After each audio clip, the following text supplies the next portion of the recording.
ETF index mutual funds నేర్చుకుని stock మార్కెట్లో రాణించాలనుకుంటున్నారా? వెంటనే ఈ నెంబర్కి కాల్ చేయండి. అమ్మ నమస్తే అమ్మ. నమస్తే అమ్మ. అమ్మ, మన భారతదేశంలో పెళ్లి అనేది చాలా ముఖ్యమైన ఘట్టం. పాశ్చాత్య దేశాలు కూడా మనకు అంత విలువ ఇవ్వనీకి మన సంస్కారాన్ని ప్రతిదీ చాలా మంది నచ్చుతుంది. కానీ ఇప్పుడున్న సమాజంలో పెళ్లి అంటేనే యువత భయపడిపోతున్నారు. ముఖ్యంగా అబ్బాయిలు ఎక్కువగా భయపడిపోతున్నారు అని చెప్పుకోవాలని నేను అనుకుంటున్నా.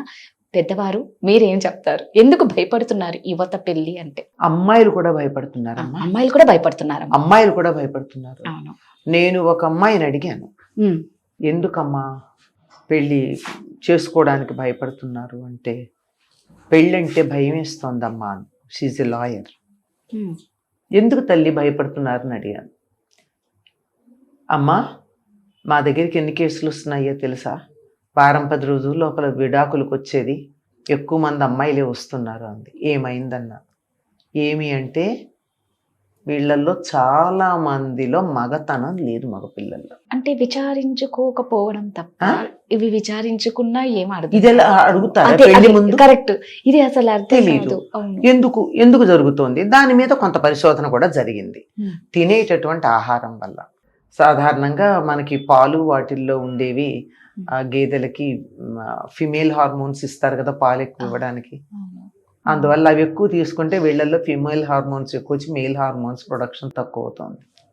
చూడండి, మగపిల్లలు చాలా మంది గడ్డాలు మీసాలు ఉండట్లా. అందుకని కాస్త ఉంటే చాలు పెంచుకుంటున్నారు ఈ మధ్య. ఎందుకు పెంచుకుంటున్నారంటే, మిగిలిన వాళ్ళకి లేదు, నాకు ఉందని చూపించుకోవడానికి. నిజం అది కదా. చాలా మంది మగపిల్లలకు కనపడం, ఆడపిల్లల్లాగా ఆకృతి కూడా తయారవడం మనం గమనిస్తూ ఉంటాం చాలా మందికి. దీనికి సోయా తినడం ఒక కారణం. ఈ పాలల్లో వాటిల్లో హార్మోన్లు కలిపి హార్మోన్లు ఇంజక్షన్లు ఇచ్చిన గేదెల యొక్క పాలు తాగడం కారణం. దీన్ని మనం ఏం చేయలేము, మన చేతుల్లో ఎక్కడుంది అది?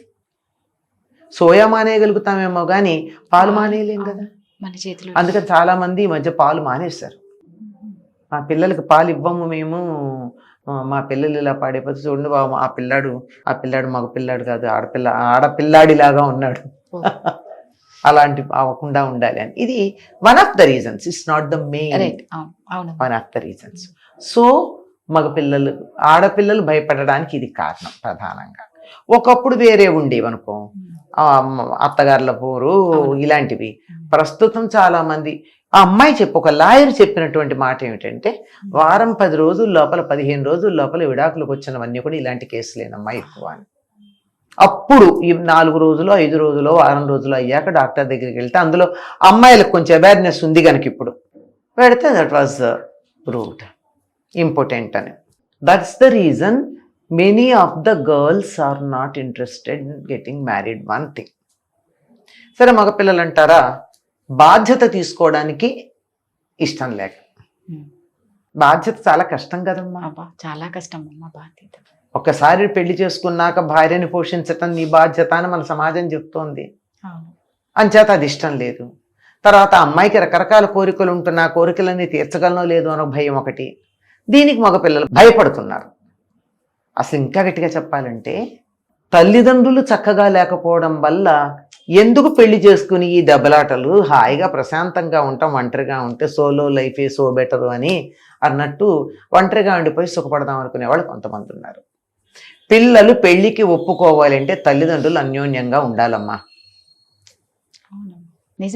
బ్యాడ్ పేరెంట్స్ని చూసిన తర్వాత పేరెంట్స్ ఎంత అన్ప్లెజెంట్గా ఉన్నారో, because of the marriage life సుఖంగా లేదు, కష్టపడుతున్నారు, కష్టం ఎందుకు కొని తెచ్చుకోవాలి అనుకుంటున్నారు. కానీ వాళ్ళు అర్థం చేసుకుంది ఏమిటంటే, అప్పుడప్పుడు దెబ్బలాడుకున్నది కనపడుతుంది కానీ వాళ్ళకి అన్యోన్యంగా ఉన్నది, ఆనందంగా ఉన్నది వాళ్ళకి ఎందుకు కనపడలేదు? వాళ్ళు అన్యోన్యంగా ఆనందంగా లేకపోతే వీళ్ళు ఈ లోకంలోకి వచ్చేవారు అసలు? నిజమే. ఆ సంగతి మర్చిపోతున్నారు. ఇది పిల్లల దృష్టి దోషమైతే, పెద్దవాళ్ళు మాత్రం వాళ్ళ పిల్లలు పెళ్లిళ్ళకు ఒప్పుకోవాలంటే కొంచెం పిల్లలు ఎదురుగా దెబ్బలాడుకోవడం మానాలి. చాలా తీవ్రంగా దెబ్బలాడుకుంటారు. ఇప్పుడు అమ్మాయి ఉంది, పుట్టింటి వారిని అంతా తిడుతూ ఉంటాడు నాన్న, అమ్మ పుట్టింటి వారిని.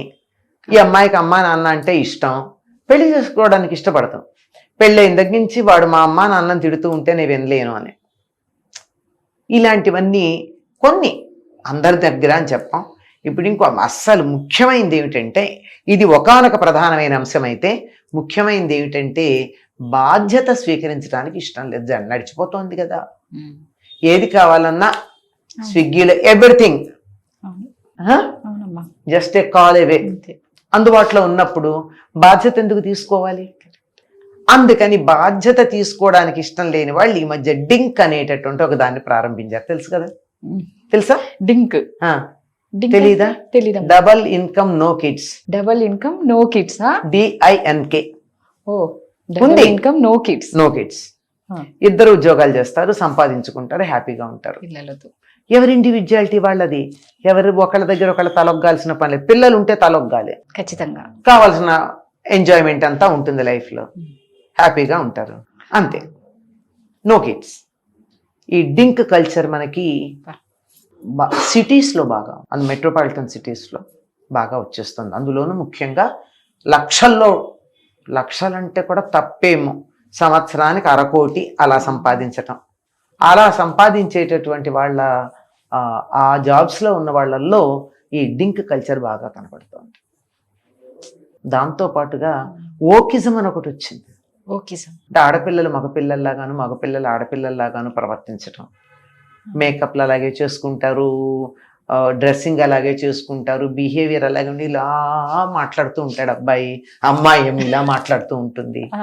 ఇలాంటివి అంటే ఆడపిల్లలు ఆడతనం లేకుండా, మగపిల్లలు మగతనం లేకుండా, ఇలా ఒక 10-15 ఏళ్ళు ఇలాంటి బిహేవియర్ ఏ 15 ఏళ్లకో మొదలైందనుకో, అది హార్మోన్స్ మీద కూడా ఎఫెక్ట్ చూపిస్తుంది. దాంతో పెళ్ళిళ్ళు అడిగినా అడగకపోయినా సంతానం ఉండదు, కావాలనుకున్నా. పెళ్లి చేసుకున్నా ఆనందించగలిగినటువంటి శారీరక స్థితి ఉండదు, మానసిక స్థితి ఉండదు. ఇలాంటి దౌర్భాగ్యపు సంప్రదాయాలు ఎక్కడెక్కడి నుంచో ఈ దేశం మీద దాడి చేసిన దానికి ఫలితంగా మనం ఇటువంటివన్నీ చూడాల్సి వస్తుంది. ఒక రకంగా అంటే ముందర అబ్బాయిలు పెళ్లిళ్ళు చేసుకోవాలంటే తల్లిదండ్రులు బాగుండాలి, పిల్లలకి కాస్త 18 ఏళ్ళు రాగానే పెళ్లి చేసే ప్రయత్నాలు చేస్తే ఇండివిజువాలిటీ అనేది ముదిరిపోకుండా ఉండగా, నిజమమ్మా, ఇండివిజువాలిటీ వదలద్దంటల్లా, నేను నీకు అనుకూలంగా ఉంటాను అన్నది నా ఇండివిజువాలిటీ అనేది కూడా ఒక ఇండివిజువాలిటీలో భాగమే కదా. అది ఎలా ఉంటుంది? నిజమే అమ్మా. బాధ్యత తీసుకోవడానికి భయం. చాలా చక్కగా చెప్పారమ్మా, ధన్యవాదాలు.